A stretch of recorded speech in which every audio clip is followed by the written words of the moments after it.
change the subject, which I really enjoyed hearing that story from Tom Brady. And Shannon, you retired at the age of 35. We talk about it plenty on this show, but in your opinion, what would you advise Brady to do? Keep going, bro, because you'll never find anything to replace that burning, that desire that you have while you play in the NFL. You know, Skip, Giselle asked him something moments after the game. She said, what more do you have to prove? His desire to prove that he can still do it. His desire to prove that he can do it longer, better than anybody else that's ever done it before, is greater than his desire to say, I proved everything, I can walk away. And Giselle, you have a lot of cachet in this marriage. You probably get to determine where you go on vacation and for how long. You get to determine when the school kids are going to go to take a nap and where they're going to go and all that other stuff and when they can go with their friends. But I'm afraid, Miss Bunchen, you're going to have to take a back seat on this one. Tom is not going to let anyone influence this decision. And I know you think you want him home. And Skip, how many times have you heard, Skip, I'm retiring, I want to spend time with my family and kids. They've sacrificed far too much for too long, and I want to go home. And 2 weeks after retirement, you hear the wife say, man, you need to get your butt up out of here. And he say, well, I was out of here, and you wanted me to come home, so I'm here now. Skip, let him play. Because if you force him to retire, what's going to happen is he's going to be resentful. Don't let anybody, when someone makes you do something that you don't want to do, even though it might be temporarily, you become resentful of that person. I didn't want to do this. So I would advise Tom, keep playing. As long as you can play at the level at which you're playing, don't walk away, because there's nothing that you can do after you walk away that can quench that thirst that football quenches. And so for me, I would tell him to keep playing. I don't really know if he has any hobbies outside of this, Skip. For me, I love working out, so that was my escape. Spending 2, 3, 4 hours at the gym, still working out, doing all those things. I don't think Tom is that type of workout warrior. No. So I don't really know what else he would do, Skip, that would quench that competitive fire that football does. I hear you, and I so agree. And I think about you.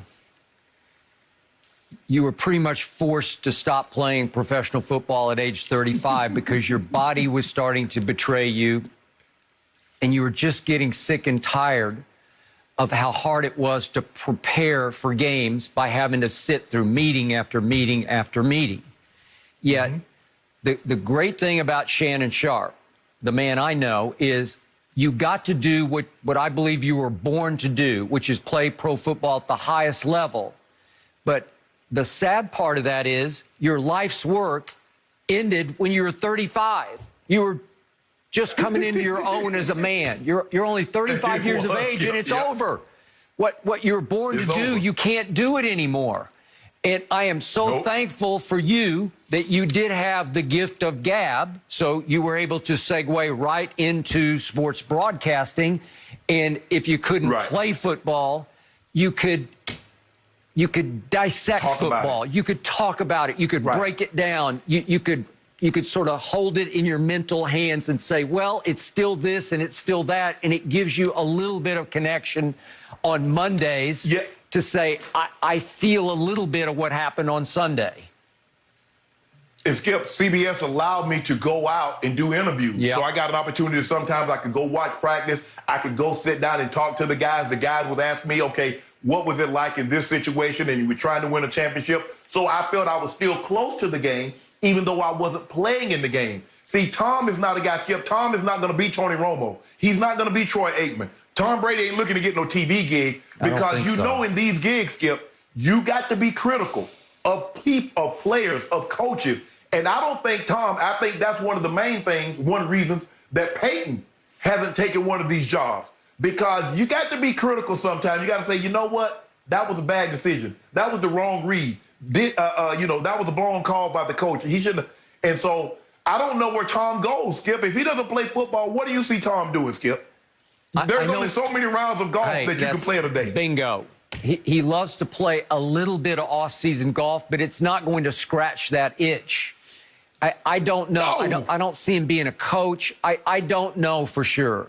Maybe like a a physical fitness or like a guru, you know, like he'll continue the TB12 method of how to sustain your life, you know, how to make your life better.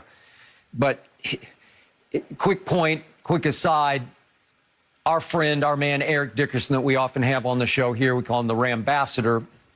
I had the privilege and honor last week, Shannon, of reading an advanced copy of Eric's new book, his autobiography about his life and times, dating back to, obviously, Sealy, Texas, on to SMU, and then to the Rams and the Colts, and into the Pro Football Hall of Fame alongside you. I consider him the best running back and the greatest running back in football. But it's a riveting read. I highly recommend it. It's not going to be out for a while, but it dripped with pathos and passion. It seemed like every few pages about Eric reflecting back on how the greatest times of his life were running with that football. And he said the first time he ever got to run in a varsity game, as I believe he's a freshman at Sealy, it was magical to him. He scored 6 touchdowns, and he said, I never got over that. And if he could snap his fingers and go back to it today, he'd sacrifice everything to be able to go back and carry the football under the brightest lights of the National Football League. It's who he was, and it hurt my heart to read it because, man, and I'm not saying he's living in the past, but he just misses the hell out of it. So you do, Skip. And the thing is, Skip, is that it's kind of like what drove Michael Jackson was because, Skip, he tried to make another Thriller. He tried to make another album. He didn't realize, bro, you just made the greatest album. Not a compilation where people put their hits together. This was one album. That's what Thriller was. And he said, well, I can make another one. And it drove him. Tom Brady is still driving, trying to get Super Bowl, Skip, because that feeling, that high for him, yes, Skip, he loves winning games. But that high that you get from winning the Super Bowl, because you get to look from the mountaintop and look down at all the teams that you conquer, that lay in wait, and you're like, I'm here. Yep. And you love that feeling. And you heard what he did, Skip. What, a couple of days after he had won, he was back training again. Because you want that feeling, you want that rush again. Yep. And once you get that, and that's how I tell people, once you win the Super Bowl, nothing else matters. You don't care about Pro Bowls, you don't care about all pros. All you care about is that, because that means I play a team sport and I got the best team. Skip, I played 14 years in the NFL. I played college and played high school. But the one regret I have, Skip, it came in a workout. We were working out one day, and I felt good. I felt really good. We was on a chest day. I felt really good, Skip. And I did my bench. I think I went up to like 440 pounds for a double. And then we got to the dumbbells. And I did the 170-pound dumbbells for 6 reps. Now, 180s are on the floor. They're the only dumbbell that's not racked. Only one man has ever done those. Ronnie Coleman, 8-time Mr. Olympia. And my trainer, Rope Man, say, dog, you can hit those 180s. You got it. I just saw the way you did the 170s. I said, Rope, I get it next week. Skip, next week never came. That was 25 years ago. That's the regret that I have. So I want Tom Brady to keep playing because I don't want him to have that regret that, you know what, I could have played another year. I could have played another 2 years. I might have could have won. Because, Skip, what do we look back and say?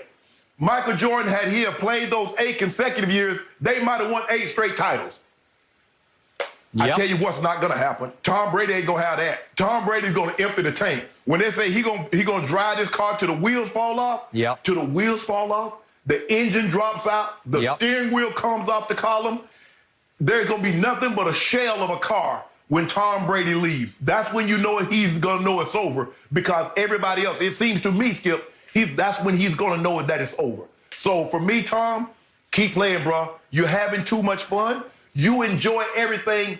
Skip, I believe he enjoyed the other aspects. See, for me, Skip, I love playing in the game, but I didn't like the meetings. Nope. I didn't want to be there. I heard it all. I'm trying to figure out how can Tom go 20 years, hear the same terminology, and still have a burning passion to hear it over again. Yep. Damn. How many times?